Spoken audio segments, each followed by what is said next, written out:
más allá. Velocidad y tiempo. Vamos a comenzar hoy con una exhibición que ya han visto ustedes anteriormente. Tengo aquí una espira de alambre conectada a ese galvanómetro que nos dirá si una corriente eléctrica está pasando por ella. El rayo láser, ese punto de ahí, se moverá en cuanto una corriente eléctrica esté pasando por ella. Bien, tengo que conseguir que circule una corriente por este alambre. Tomo esta barra imantada. La muevo por el interior de la espira, así, o la retiro. O muevo la espira de modo que rodee el imán, o la retiro. Eso hace fluir una corriente, y ese fue uno de los descubrimientos más importantes del siglo XIX. Hasta ahora hemos conseguido dominar toda esa formidable maquinaria de la electricidad y del magnetismo, y hemos sabido describir todas esas cosas. Así que expliquemos cómo funciona el experimento. Nos encontramos con una corriente que pasa a través del alambre, lo que significa que las cargas eléctricas en el interior del cable metálico se ponen en movimiento. Eso quiere decir que hay algo que ha ejercido sobre ellas una fuerza que o bien es igual a la carga Q multiplicada por la intensidad del campo eléctrico cuando existe uno, que hará que se muevan las cargas, o bien será igual a la carga Q multiplicada por su velocidad y multiplicado vectorialmente por el campo magnético, que hará también que se muevan las cargas. Y esa es nuestra ecuación, pero ¿cómo se utiliza para que represente el experimento que hemos visto? Hay dos posibilidades. Una de ellas, mantener la espira quieta e inmóvil. Tomar el imán e introducirlo por dentro de la espira, lo que hace que circule la corriente. En ese caso, las propias cargas de la espira no estaban en movimiento, así que no ha podido ser el campo magnético del imán el que las haya hecho moverse. Pero como se han movido, ha tenido que haber un campo eléctrico. Y por tanto concluimos que un campo magnético que varía al mover el imán ha creado un campo eléctrico. Ese fue, por supuesto, el gran descubrimiento de Faraday, la inducción electromagnética, en el siglo XIX. Pero hay otra explicación completamente diferente. Y esta explicación independiente y diferente es esta. Supongamos, por el contrario, que mantengo quieto el imán y muevo la espira. Naturalmente sucede lo mismo. Aunque en este caso el imán no se ha movido y no hay verificación en el campo magnético. Pero entonces, las cargas en la espira se mueven porque yo las estoy moviendo. Esas cargas tienen la velocidad v, que multiplicada vectorialmente por el campo magnético de la barra imantada, nos da una fuerza que hace que circule la corriente. Y eso explica sin duda con toda perfección el experimento que acabamos de ver. O sea que esos dos fenómenos diferentes, es decir, la espira quieta y el imán en movimiento, y el imán quieto y la espira en movimiento, son en realidad dos fenómenos distintos y totalmente independientes que tienen explicaciones completamente diferentes. Cuando Albert Einstein vio eso, dijo: muchachos, ustedes deben estar bromeando. Hasta un niño sabe que esas dos cosas son lo mismo. Así que fue este pequeño y simple experimento el punto de partida de la teoría de la relatividad. No el experimento Michelson-Morley, ni ningún otro hecho para detectar el movimiento de la Tierra a través del éter, sino este sencillo y pequeño fenómeno que desde luego todo el mundo conocía, pero que a nadie había preocupado, excepto a Albert Einstein. Lo que preocupaba a Einstein no era que tuviésemos dificultades a la hora de explicar esos fenómenos. Esta ecuación los explica perfectamente en cualquier caso. Lo que verdaderamente preocupaba a Albert Einstein era la falta de perfección interior de la teoría. Y en respuesta a eso lo que hizo fue elaborar una nueva teoría, la especial de la relatividad, que tenía justamente esa clase de perfección interior. Y esa teoría será el centro de nuestro estudio de hoy.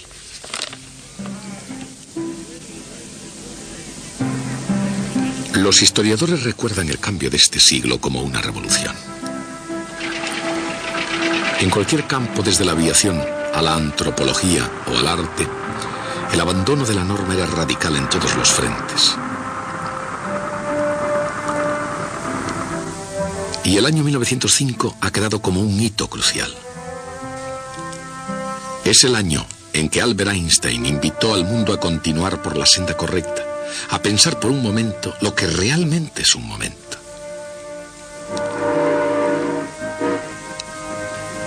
El tiempo es relativo, dijo, y es una cuestión de sucesos simultáneos.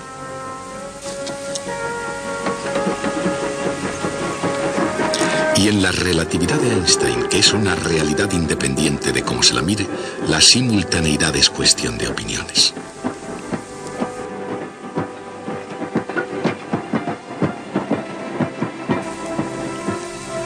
Observemos, por ejemplo, lo que sucede cuando se enciende una luz al pasar el tren de Henry.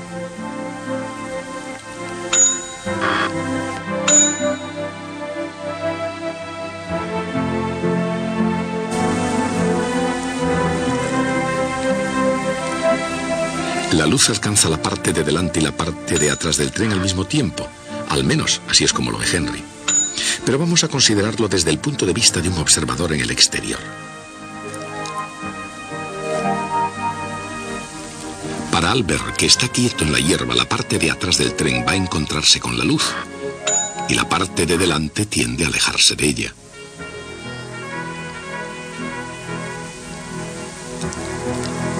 Esos dos sucesos no parecen simultáneos en absoluto, y esa es la esencia del problema del tiempo. Y en física la explicación del problema comienza con la dilatación del tiempo.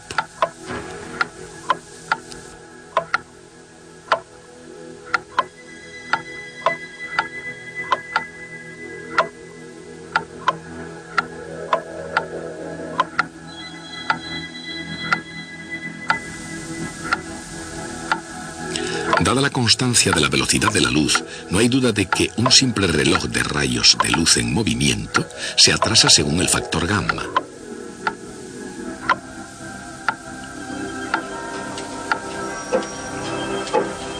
Pero si un reloj más convencional hiciera el mismo viaje, ¿se atrasaría la misma cantidad?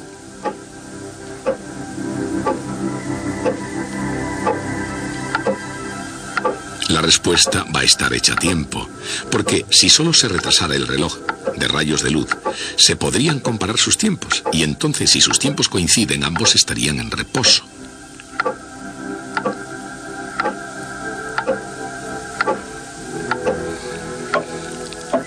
Pero si el reloj de rayos de luz marchara más lento, sería porque ambos están en movimiento. ¿Pero en movimiento con respecto a qué?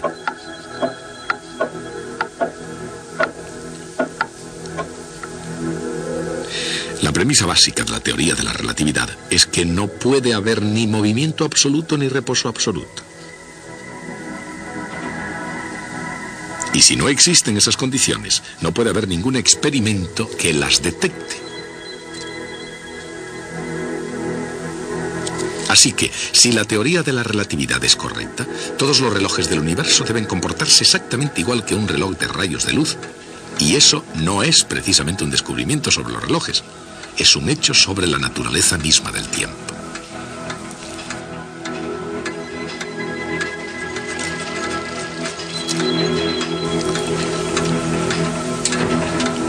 La dilatación del tiempo sitúa la relación entre el tiempo y el espacio bajo una luz completamente nueva. Y eso es exactamente lo que estaba sucediendo en el arte y en la literatura en los primeros años de este siglo. En el arte, como en la ciencia, la idea de tiempo y espacio fue mucho más que una moda pasajera.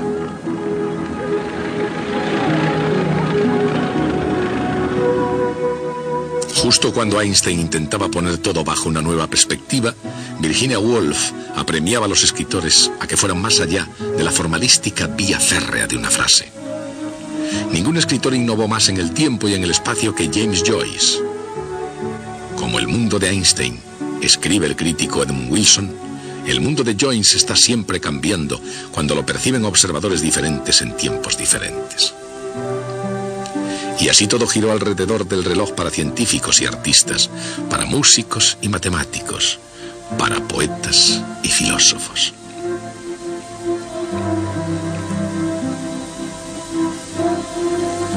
Y la teoría de la relatividad de Einstein llegó al menos tan lejos como cualquier imaginación creadora. Por la senda de la relatividad, la velocidad no solo cambia la naturaleza de las cosas, cambia también la manera de percibirlas. Y es así porque la relatividad de Einstein es una teoría del movimiento cuando lo ven diferentes observadores. La teoría se aplica en cualquier parte, incluso en Brooklyn, e incluye a todos los observadores, incluso a un buen deportista llamado Henry. Dicen que Henry era un rápido lanzador de pelota. Con eso, y con un gran deseo de lanzar con los Dodgers de Brooklyn, estaba en camino de formar parte del equipo.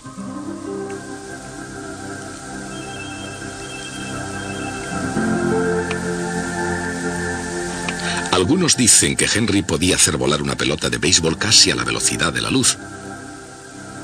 Y desde su punto de vista parece que va bastante rápida.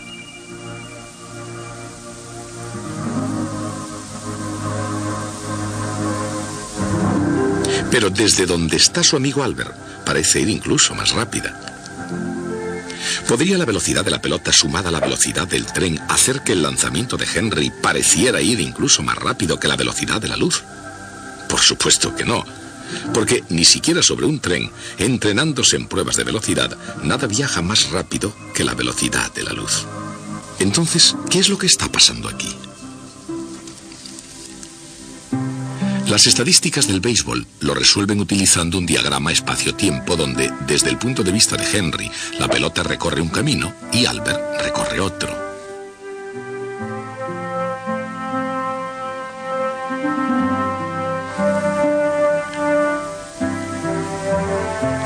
Y como la distancia es un eje y el tiempo es el otro, la velocidad v' se puede ver en la pendiente de cada camino exactamente igual que la velocidad de la luz se obtiene en la pendiente de su trayectoria.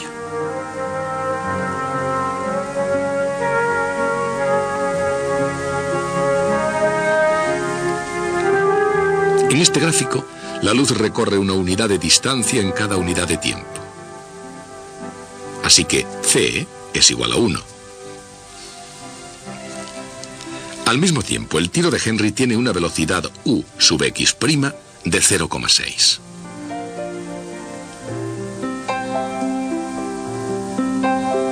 Mientras que Albert, yendo en la otra dirección, tiene una velocidad de menos 0,6. Eso desde el punto de vista de Henry.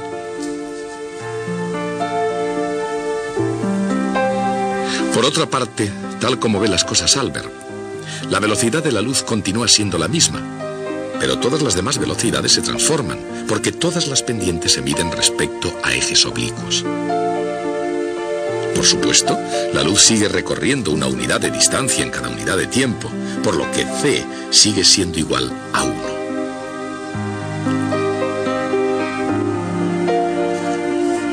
Pero ahora Henry se está moviendo hacia adelante a una velocidad de v igual a 0,6. Y la velocidad de la pelota, u sub x, es 0,88. En la extraña aritmética de la relatividad, independientemente de cómo se mire, cuando se suman dos velocidades, el resultado es una velocidad menor que la de la luz.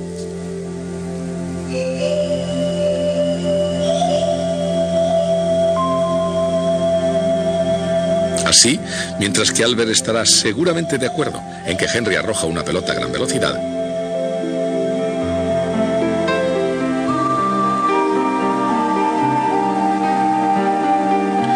él puede siempre arrojar un poco de luz sobre el tema y estar seguro de que esa luz llegará allí primero. Incluso a lo largo de la dirección del movimiento relativo, las componentes de velocidad nunca suman una velocidad mayor que la de la luz.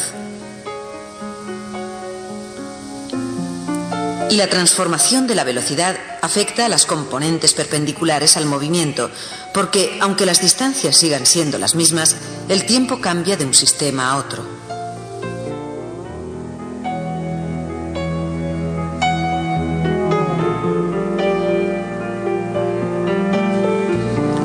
Una teoría, incluso tan bella como la de Einstein, necesita ponerse a prueba, y hay una prueba de la relatividad en un fenómeno llamado la desintegración de los mesones mu.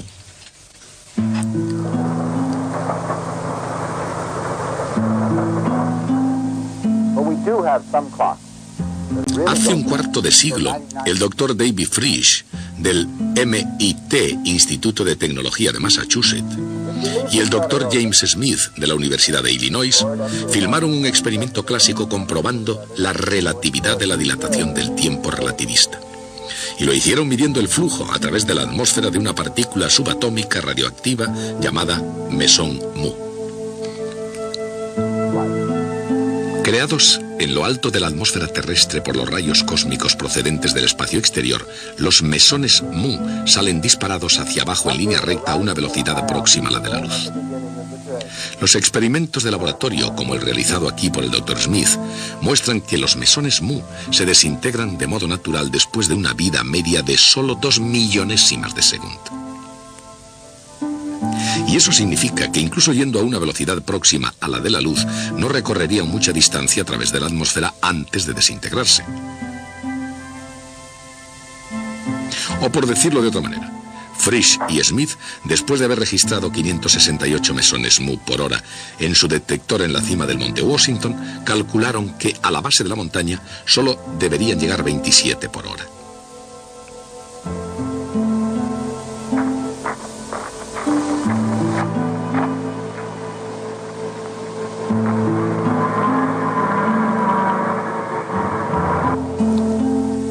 Pero cuando llevaron sus equipos más abajo, al nivel del mar, registraron en su detector casi tantos mesones mu como habían registrado en la cima del monte, 412 por hora. Frisch y Smith, por supuesto, no se sorprendieron lo más mínimo. La razón de esa discrepancia se explica muy bien por la teoría de la relatividad. Cuando los mesones mu viajan a velocidades próximas a la de la luz, sus relojes interiores se atrasan, de modo que vistos desde la Tierra necesitan mucho más de 2 millonésimas de segundo como promedio de tiempo para desintegrarse. De otra forma, visto desde el sistema de referencia del mesón, la atmósfera de la Tierra, lanzada hacia arriba, hacia el mesón, a una velocidad próxima a la de la luz, sufre una contracción de Lorentz hasta el punto de que la partícula puede hacer todo el camino hasta el suelo en solo 2 millonésimas de segundo.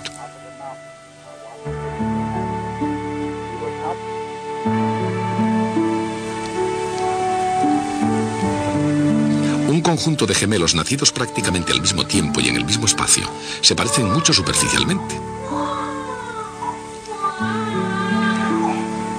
Y sin embargo, en su interior pueden resultar tan diferentes como el día y la noche.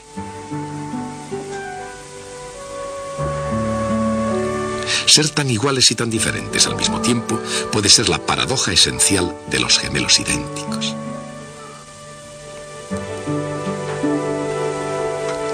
Pero en física, la paradoja de los gemelos evoca otra imagen.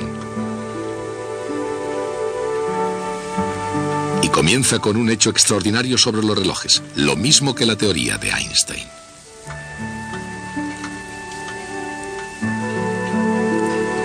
Sin que importe cuánto tiempo lleven marchando, independientemente de que hagan tic-tac o den campanadas, o hagan cucú, todos los relojes obedecen las reglas de la relatividad. Naturalmente, esas reglas también se aplican al reloj humano. Un dispositivo de cronómetro llamado metabolismo empieza a funcionar incluso antes del momento del nacimiento y sigue funcionando hasta el final de una forma que, en general, se puede predecir. Pero, ¿qué ocurriría si el reloj humano se moviera a una velocidad próxima a la de la luz? Para saberlo, consideremos estos dos gemelos idénticos, Albert y Henry. Justo desde el comienzo, sus relojes biológicos empiezan a funcionar perfectamente sincronizados. Bastante pronto, sin embargo, los planes mejor trazados por su padre y su madre se vienen abajo.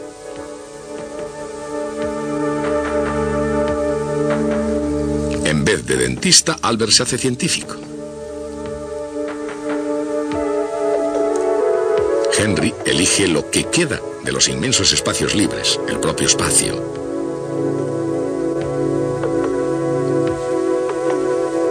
Especialmente para los gemelos idénticos, la primera separación es agridulce. Sin embargo, viajando a una velocidad próxima a la de la luz, Henry no tuvo problemas a la hora de dejar a Albert atrás. Este es el primer largo viaje de Henry para su nuevo jefe, la Sociedad Panadera Interestelar. Destino: Zog. Distancia: 10 años luz. Misión: llevar una carga de pan blanco corriente y cambiarlo por bollitos Zoggy, esos deliciosos pastelitos que todos los terrícolas desean vehementemente. Pero eso no es tan extraordinario. Si Henry pudiera comparar su reloj con el de Albert, le parecería que el reloj de Albert atrasaba.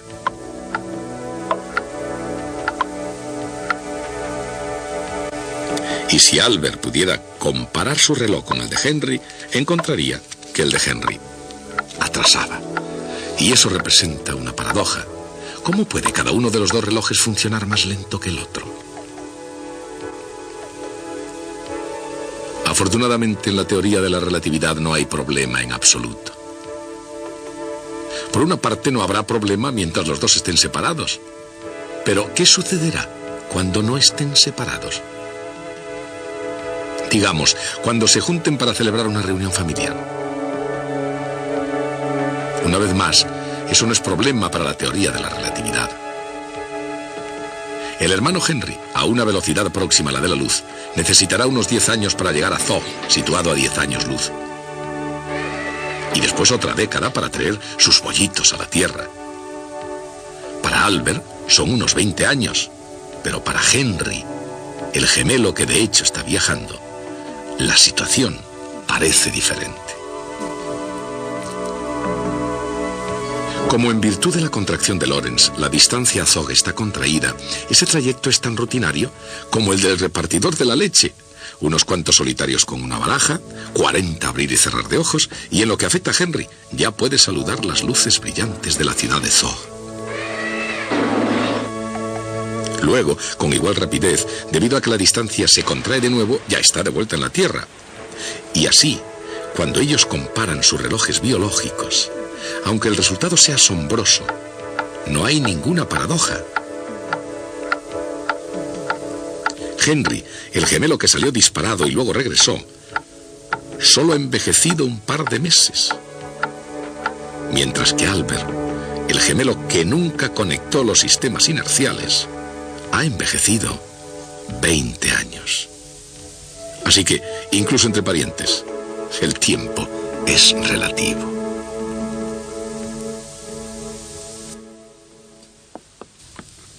Traten de imaginar, si pueden, un universo totalmente vacío. Un universo sin nada en él, absolutamente nada. En un universo así de verdad, no tendría sentido hablar de tiempo o de espacio. Los propios conceptos nada significarían. Si hubiese un único objeto en el universo, seguiría siendo igual. El tiempo y el espacio no tendrían ningún sentido. Si hubiese dos objetos, ya se podría decir de ellos que están cerca el uno del otro o lejos el uno del otro. Y en ese caso se estaría hablando del correr del tiempo y de las distancias. Y en el caso de haber muchos objetos en ese universo, es posible imaginar que se utilizaran algunos de ellos para construir un aparato que pudiera medir el paso del tiempo o medir la distancia entre objetos. Pero en ese universo seguiría sin tener sentido decir que uno de esos objetos está en reposo y todos los demás en movimiento. En un universo así, la ley más simple del movimiento que cabría imaginarse sería decir cada uno de los cuerpos continúa en cualquier estado de movimiento que tenga hasta que algo se interfiera. Y precisamente esa es la ley de inercia. Pero eso tiene que seguir teniendo sentido en un universo donde la luz pueda propagarse en el vacío. Y si la luz tiene una velocidad determinada, observada desde un sistema particular de referencia, hay entonces algo así como un estado de reposo en ese sistema de referencia. Y toda la argumentación en que se apoyaba la ley de inercia se viene abajo. Bien, yo no sé si hay otros universos lógicamente consistentes, pero en nuestro universo ese problema se ha solucionado haciendo que la velocidad de la luz sea la misma para todos los observadores independientemente de su estado de movimiento. Sabiendo eso, y solo eso, podemos deducir que si hay una pareja de gemelos y uno de ellos se queda en la Tierra, mientras que el otro viaja a gran velocidad a una estrella lejana, da la vuelta y regresa, el gemelo que ha viajado cuando de nuevo se encuentran será más joven que el que se ha quedado en la Tierra. No necesito saber nada del funcionamiento de los relojes, ni de los osciladores de cristal de cuarzo, ni nada sobre el metabolismo humano. Todas esas cosas carecen de importancia. Necesito conocer solo el principio de la relatividad y la constancia de la velocidad de la luz. Y de eso puedo deducir que el gemelo viajero volverá más joven que el gemelo que se quedó en tierra. Y eso es una hazaña absolutamente sorprendente de pura lógica humana. Esa es la teoría de la relatividad. Seguiremos con ella el próximo día.